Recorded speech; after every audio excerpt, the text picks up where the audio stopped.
Un saludo cordial. Hoy vamos a hablar sobre los trastornos motores del esófago. Se definen como trastorno motor del esófago aquellas alteraciones de la motilidad del cuerpo esofágico o de sus esfínteres, que pueden ser producidos por alteraciones en el mecanismo del control muscular o neurohormonal. Se traducen en un exceso o defecto de la actividad contráctil o en la secuencia en que ésta se produce. La mayor parte de los trastornos motores del esófago se producen en los 2/3 distales, conformados por musculatura lisa. La patología del tercio proximal del esófago es casi infrecuente. Se clasifica en trastornos de la faringe y del esfínter esofágico superior. Estas estructuras están formadas por fibras musculares estriadas. Cursan con una disfagia orofaringia. Trastornos del cuerpo esofágico y del esfínter esofágico inferior, que están conformados por fibras musculares lisas, y estas, a su vez, se clasifican en trastornos motores primarios y trastornos motores secundarios. Los trastornos motores primarios son las patologías más representativas, por lo que su clasificación se basa en la clasificación de Chicago del 2015. Esta clasificación se la realiza con una manometría de alta resolución. Está clasificado en desórdenes del flujo de salida de la unión gastroesofágica, que corresponde a la acalasia de tipo 1, de tipo 2 o de tipo 3, y a una obstrucción de la unión gastroesofágica. Desórdenes mayores de la peristalsis, la aperistalsis, el espasmo esofágico distal o el esófago hipercontráctil. Y por último, desórdenes menores de la peristalsis dadas por la motilidad esófago inefectiva y la peristalsis ininterrumpida. Los trastornos motores secundarios, como su nombre indica, se asocian a patologías sistémicas, principalmente a la diabetes mellitus, a la esclerodermia, enfermedad de Chagas, amiloidosis, tumores gastrointestinales, que pueden ser del esófago o del estómago, o cuadros propios del mismo esófago. Las manifestaciones clínicas del trastorno motor esofágico se caracterizan principalmente por un síntoma principal que es la disfagia. Puede presentarse para alimentos sólidos, para alimentos semisólidos o posteriormente para alimentos líquidos. Puede tener una forma gradual o intermitente en su aparición. Es de lenta progresión. Con cierta frecuencia se relaciona con estrés y trastornos emocionales.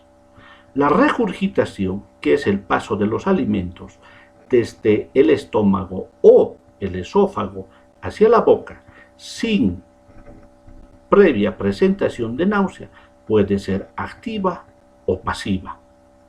El dolor torácico puede confundirse con una angina de pecho o dolor de causa cardiovascular isquémica. Los pacientes con acalasia pueden presentar también pérdida de peso, trastornos del estado de ánimo y trastornos de ansiedad.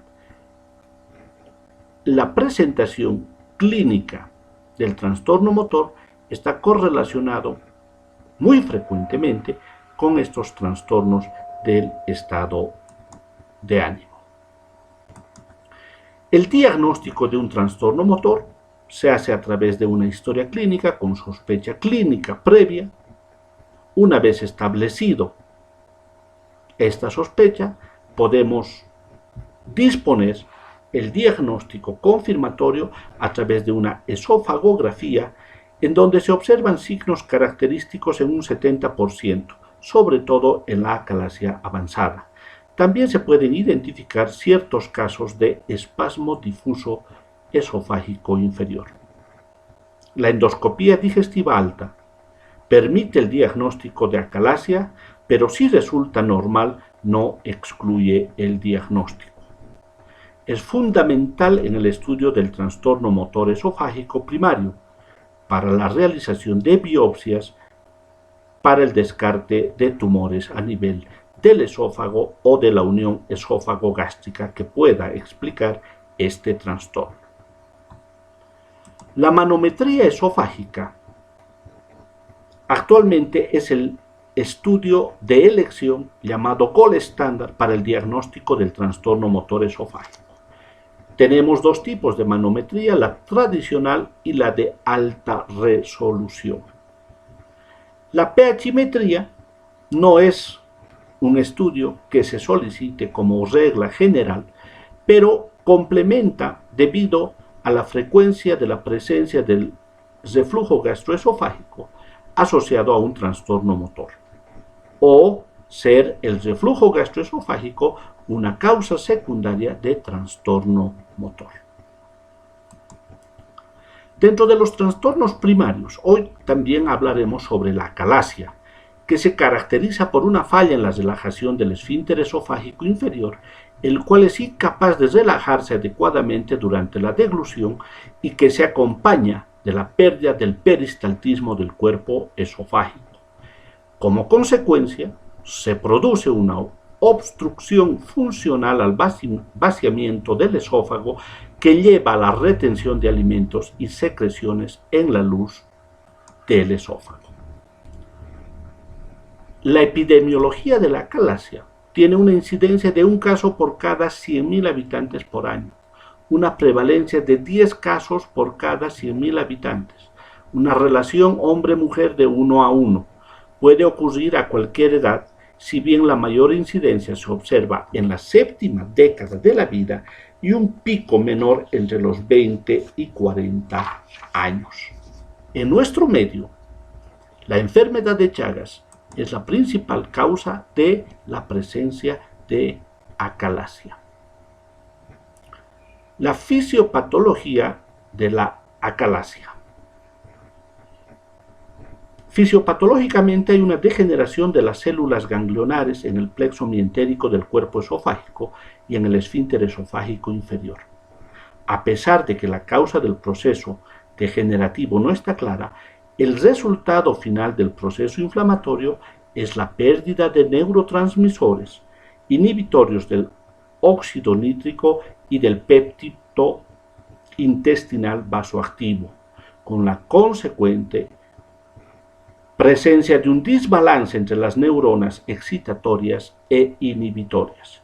Esto resulta en una actividad colinérgica sin oposición que determina relajación incompleta del esfínter esofágico inferior y la aperistalsis debido a la pérdida de la latencia del gradiente a lo largo del cuerpo esofágico. Una teoría de las más aceptadas indica que el proceso puede tener 3 factores: viral, autoinmune o neurodegenerativo. Se dice que en un individuo genéticamente predispuesto, la infección por ciertos agentes virales generaría una respuesta inmune cruzada contra las células ganglionares del plexo mientérico de Auerbach, con la consiguiente destrucción de los mismos. La acalasia se clasifica en acalasia primaria o idiopática y acalasia secundaria o pseudoacalasia. La acalasia secundaria o pseudoacalasia constituye un grupo de trastornos que imitan clínica radiológica y manométricamente a la acalasia idiopática. Las causas no tumorales son la enfermedad de Chagas, que en nuestro medio llevan en más de un 50% a la presencia de esta patología. Entre las causas tumorales debemos descartar la presencia del adenocarcinoma del estómago, de la porción alta o a nivel del cardias. Otras causas tumorales de pseudoacalasia constituyen la presencia de tumores a nivel del pulmón, del páncreas, del cáncer de colon, el linfangioma esofágico o mesoteliomas pleural y peritoneal. Los mecanismos por los cuales los tumores semejan las manifestaciones esofágicas de una acalasia pueden ser: 1. La masa tumoral comprime o rodea al menos el 50% de la circunferencia del esófago distal. 2. Las células malignas infiltran el plexo nervioso esofágico y dañan la inervación postganglionar del esfínter esofágico inferior. Y 3. Se produce un síndrome paraneoplásico. Las manifestaciones clínicas están dadas por la presencia de disfagia como síntoma predominante, la regurgitación, el dolor torácico y pérdida de peso.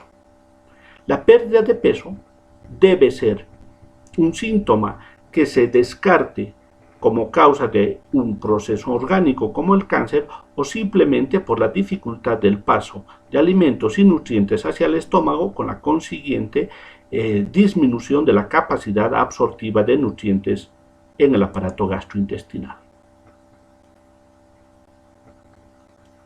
Los exámenes complementarios para el diagnóstico de acalasia: una radiografía simple del tórax nos puede presentar el aumento del mediastino. La esofagografía constituye el método de tamizaje inicial ideal en pacientes con disfagia. En fases iniciales el esófago puede mostrar un calibre normal, aunque con escasa evacuación al estómago y con contracciones no peristálticas. En estadios avanzados se observa el megaesófago con retención de alimentos y extremo distal uniformemente afilado con un patrón mucoso normal. Es el signo denominado en pico de ave. Cuando la enfermedad está evolucionada, puede evidenciarse un aumento de la longitud y una tuortuosidad esofágica, llamado el esófago sigmoideo. La endoscopía digestiva alta debe realizarse siempre que se sospeche el diagnóstico de acalasia. Si bien no aporta datos específicos, permite realizar un diagnóstico en una posibilidad de acalasia o pseudoacalasia en donde las causas sean orgánicas, especialmente la posibilidad de encontrar un cáncer de esófago o de la unión gastroesofágica. El tratamiento de la acalasia se basa en tres pilares fundamentales: el farmacológico, el endoscópico o el quirúrgico. El farmacológico, tanto el dinitrato de isosorbide como el nifedipino actúan disminuyendo la presión del esfínter esofágico inferior. La eficacia es superior del dinitrato de isosorbide, si bien su acción decrece con el paso del tiempo. El tratamiento endoscópico podría darse a través de una inyección de toxina botulínica, dilatación endoscópica o la colocación de prótesis temporal como opción. Dentro de las opciones quirúrgicas, principalmente, se trata de la realización de la miotomía de Heller más fundoplicatura parcial antirreflujo. Reduce la presión del esfínter esofágico inferior de manera más consistente que la dilatación. Los pacientes jóvenes, en especial varones y con presiones del esfínter esofágico inferior elevadas, pueden beneficiarse mayormente de un tratamiento quirúrgico inicial. Corrige al sabio y lo harás más sabio. Corrige al necio y lo harás tu enemigo. Gracias.